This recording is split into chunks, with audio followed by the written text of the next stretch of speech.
Reddit, what is your best observation of body language in real life? Something you've learned or read about it, and it's always true? If you're in a situation where you have to pretend to be surprised, keep your eyebrows raised for more than a second. That's a telltale sign. Genuinely surprised people will keep their face in that state for more than 1 second. Wandering eyes in a shop. Not the determined kind. The thinking kind. They are looking for presents. This observation has become so spot on that I ask our customers, so who are you getting a gift for? And that always surprises them and breaks the ice. Edit. Ha. Lots of points. Most pointy thing I've ever appointed. Thank you. Tuzan Takadakuji. Close bracket. During a job interview, sit in the same posture your interviewer is sitting in. It gives the impression that you are feeling the same way that they are. Always true? Maybe not. Often true? Sure. When one person grooms another person during casual interaction. Oh. You've got some lint on your shoulder. Let me just. S. He is being unconsciously affectionate to that other person and welcoming him/her into the pack. I mean family. Like monkeys picking each other's nuts. Edit. I meant subconsciously and nits. I think that changes in body language are more significant than anything else. For example, I've had this pointed out to me. I normally stand with pretty straight posture, figure skater here. But when I start talking to someone I think is cute, I quite obviously arch my back and shift my weight entirely onto one hip. This might be normal posture for someone else, but the shift is what makes it significant. TLDR. Don't trust static body posture. Someone could have just been chilling like that. Watch how their body position changes when you approach. Not exactly body language in the traditional sense. But I've sold 6 or 7 houses in my time and I've always known which viewer would put in an offer by the fact that they 1. Used the bathroom and 2. Altered something. It's held true every time. I stage my houses very carefully and I know when anything has been moved, used, changed, and would tell my husband to expect a call from the agent that evening. My guess is that the folks are subconsciously taking possession or marking territory. The most amazing occurrence of body language I've witnessed was a friend back in high school that could control our group of friends. Whenever we were standing in a circle and he wanted to speak, he would simply take a step or 2 towards the middle. This would cause everyone to quiet down, effectively giving him room to speak uninterrupted. We didn't catch on for a while, but the way he was able to perform it so subtly was amazing. I believe this has to do with personal space and how we instinctively react to an incoming presence. Watch, glance at their feet. If they are pointed towards you, they are engaged in your conversation. If they are pointed away, often towards an exit, they'd like to end the conversation. I use this at work all the time, and I notice myself doing it. Edited for clarity. Because some people take things very literally. I oftentimes catch myself mirroring the actions of people I'm interested in. So I guess that's something. That video of the woman walking in Nick is a really great example of body language. It's obvious she's not interested in being addressed and yet dudes keep trying. They're either oblivious, best case, or actively trying to harass her. Pro tip. If a woman on the street is staring straight ahead, hasn't caught your eye and has a blank expression as she's walking purposely by, she's not interested. Catcalling or walking beside her isn't going to change that. People who mimic your body language don't want to displease you. That's as close to universally true as these things go. You cross your arms, they cross their arms. That sort of thing. Nervous people often lick their lips and swallow. Liars often do, too, as well as touching their mouth. But it can be delayed after the lie when they feel like they got away with it. Like if you respond with, "Oh, that makes sense," that's when they lick their lips. People falsely accused of lying generally have a stronger reaction than those caught in a lie. One-on-one. That sometimes comes out as, the honest person confronts you face on, while the liar turns a little away. It's more about the line of their hips or shoulders. not so much where they point their nose. People who walk around on all fours and pant heavily all the time and wag their tail when they are happy are dogs. Shaking someone's hand can make you memorable. This is just something I have observed, so I'm not passing it off as a general truth. When I meet someone new in a casual setting, a friend of a friend, someone's co-worker, someone's family member, etc., a person who acknowledges your existence and makes their way over to shake your hand will have an immediate impact on me over someone who just smiles and nods or waves and whatnot. I feel more comfortable with someone who make initiative to shake your hand. For whatever the reasons may be, I am much more likely to approach someone whose hand I have shaken to learn more about them at some point in the night. This very much goes in the business world as well. I know it's common knowledge to shake someone's hand when you meet them first time in a business setting. But if someone approaches you to shake your hand while they are leaving, they are far more memorable in my mind. It gives me a sense of belonging knowing that someone thought about me in particular before leaving a place or setting and had to make their way over to let me know they are leaving. This also works with customer-client relationships. If a customer shakes my hand after a transaction is completed, I will remember them and may give them some sort of incentives or discounts next time I see them. Work in loss prevention. This one, among many others, is almost always true. When a person has made the decision to shoplift and is about to conceal, they look like they are peeing in the pool every time. LP is all about body language. When it comes to nonverbal communication, you don't just like for one particular behavior. You're looking for clusters, and even then, nothing is ever 100% true. Also, you have to take into consideration different cultures have different mores. What's considered acceptable in one culture might not be in another. In a group conversation, people will tend to look at the person they're most comfortable with the most. Self-touching, INB for masturbation jokes, is often a sign a person is nervous and or anxious. Lip biting is often a sign of arousal. Pupil dilation is a sign that a person is excited and possibly on drugs. I'm very skeptical of one-size-fits-all body language interpreters.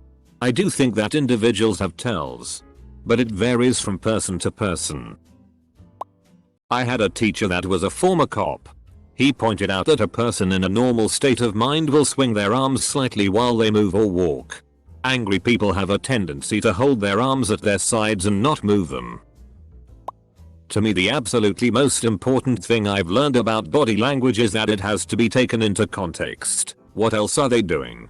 What are they talking about? Who are they talking to? Where are they? etc.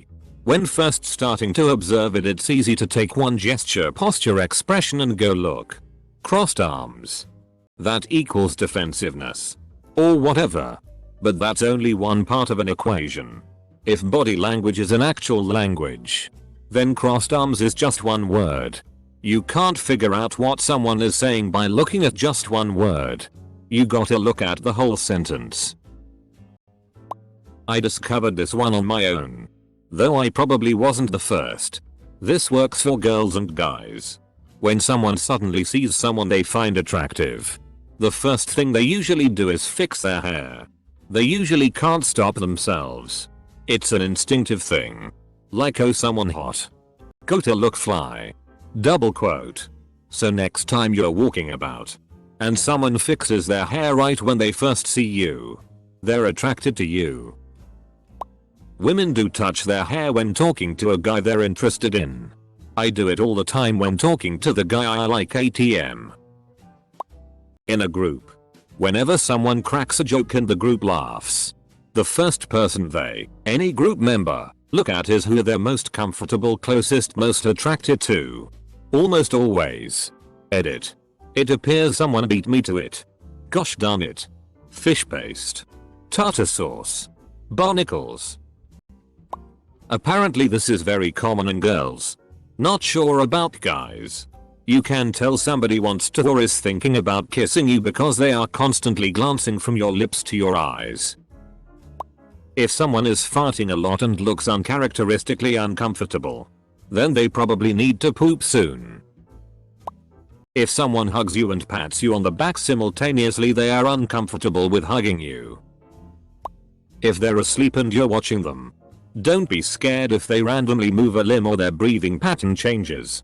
Just wait until they start breathing slow, deep breaths.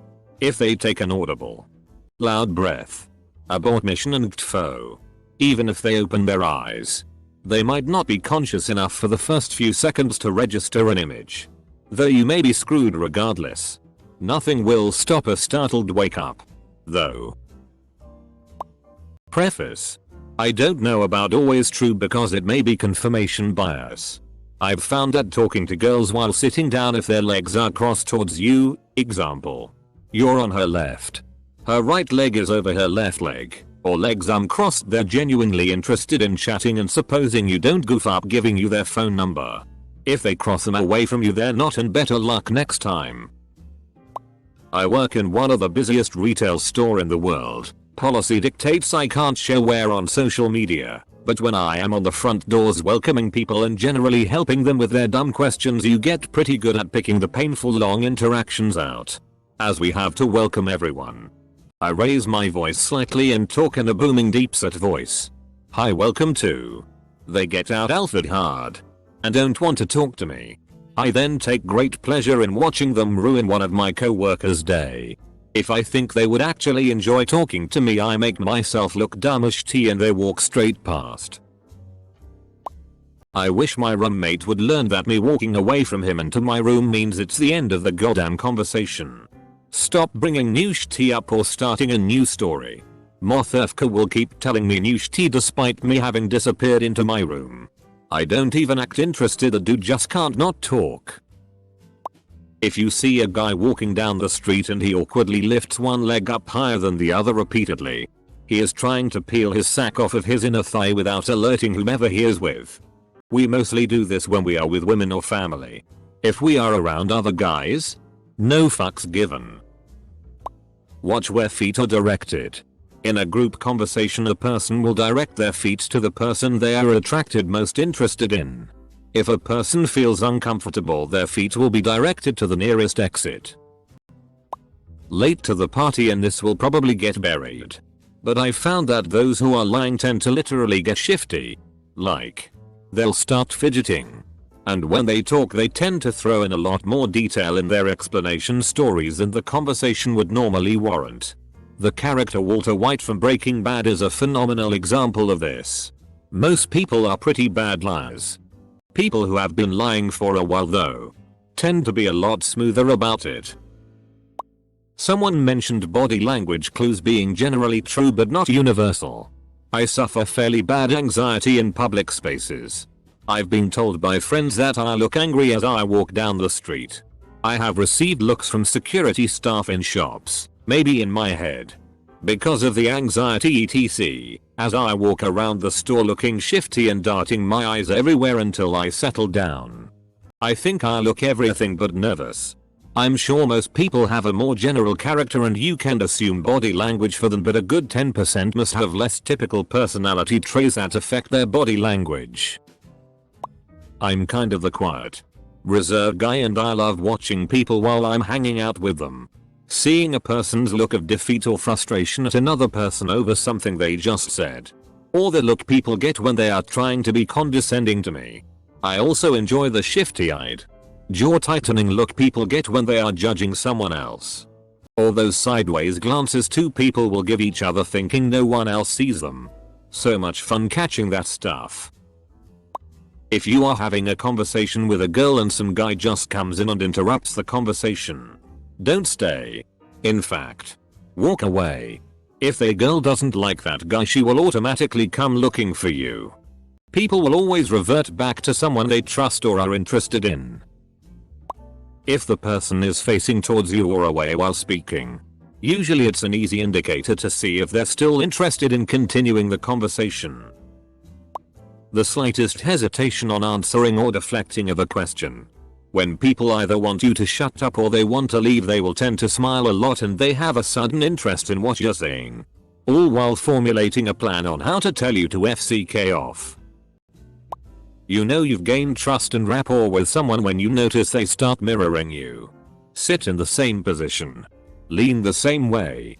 Shift when you shift, etc. Conversely, you can do the same thing to gain trust or rapport with someone. Watch people's eyebrows when you enter the room. If they go up, they're happy to see you. If they go down or stay neutral, they're not.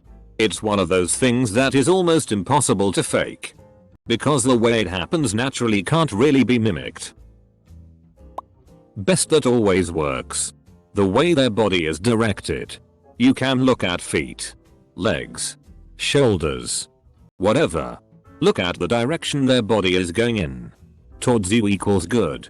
Keep going. Away equals cut your losses. Most interesting is looking at people's eyes as they talk. Depending on what way they are looking as they are talking can tell you if they are telling the truth or lying. The hard part about the eyes is that everything is in reverse for left-handed people. When a person crosses their leg, they generally cross it towards someone they trust and away from someone they don't. Also watch for eye shielding. When someone slightly closes their eyes and tilts their head down, they are trying not to be noticed or trying to be left alone. One interesting one is the street meet nod. If you see someone on the street you want to acknowledge, but you don't have time to talk, you pull the street meet nod. But there are actually two types of nod. 1. If the person is someone you respect or is more acquaintance than friend, you nod down. 2. If the person is you feel more comfortable with or closer friends with, you nod up. I call it guilty face. In every criminal trial I've done, I've been able to predict the verdict based on the body language of the jurors when they come back from deliberations. When they're all pointedly avoiding looking at the defendant, you've got guilty face. Double quote. If you do the helicopter in front of your wife, she may pretend she doesn't like it, but she's still impressed. When a girl touches your shoulder and laughs at your awful joke, she likes you, or trying to recruit you in her networking scheme. Humans can't take more than 3 bites of food without looking up. It's an anthropological relic back to when we were scavengers. A man who is into a woman will stand in front of her or direct his body, most commonly his front side, towards her. I'm curious as to others' experience with this, but I've noticed if you hug a member of the opposite gender and they hug back and scratch your back, they're likely interested in you. If you want to look busy at work, just scowl a little. I don't know if anybody else does this, but I've noticed that when I see a girl who I think is cute, I stand up straighter, with my whole body, not some other part. You pervs. It's a completely obvious tell. And I'm very lucky that none of my girlfriends ever twigged to it. My dad used to get his class to shut up by just standing still and raising one hand, but not like Hitler. The visual message he sent was much stronger than trying to talk them into shutting up. When a little kid starts doing the pee dance, even if they say they don't have to go, you send that kid to go potty. I accurately interpreted nervous behavior in my grandfather during a game of Texas Hold'em as a huge bluff, and won a huge pot. I was so proud of myself but couldn't reveal to anyone that I had figured him out. People always expect a certain facial expression and body language combination for any given situation and will feel the most comfortable with that even if the combination is meant to intimidate, and if you keep the expected body language but change up the facial expression they will almost always think negatively of you. Egg. Someone leans forward with clenched hands but have a forced smile. You will always think they're trying too hard or are being bitchy. However, if you keep the expected facial expression and mix up the body language they will feel very uncomfortable and will defuse them. Egg.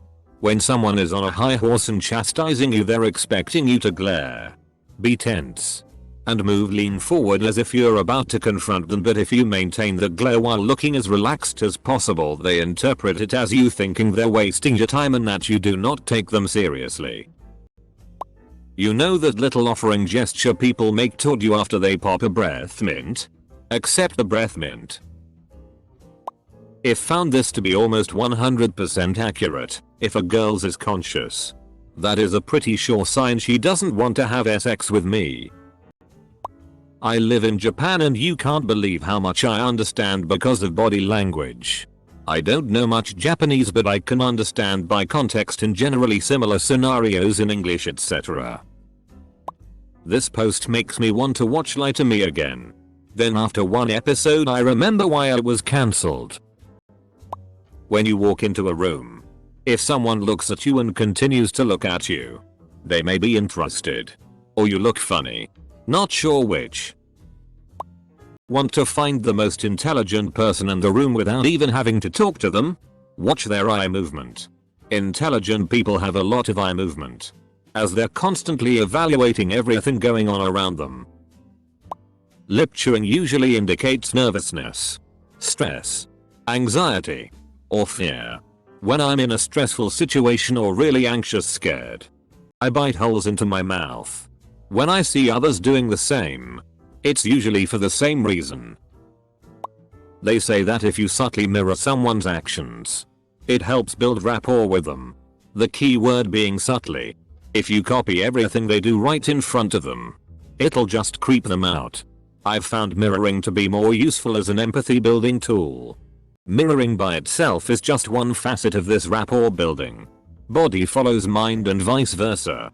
I've found that by mirroring someone's body, expression, posture, gestures etc., rather than helping me build rapport directly, instead gives me a better internal understanding of their mood and general disposition, which in turn allows me to seek better ways to generate rapport, rather than simply copying what they're doing.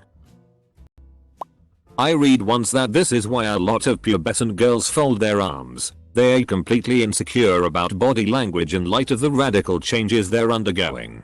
So they just opt out by folding their arms and trying not to engage with it until their confidence returns. Most young men usually mistake this for arrogance or aloofness, especially if the girl is pretty, unless it's a completely obvious sign. I'd avoid placing too much significance in every gesture. Chances are the person you're trying to read is also self-conscious and the whole thing becomes one big contrived clusterfuck.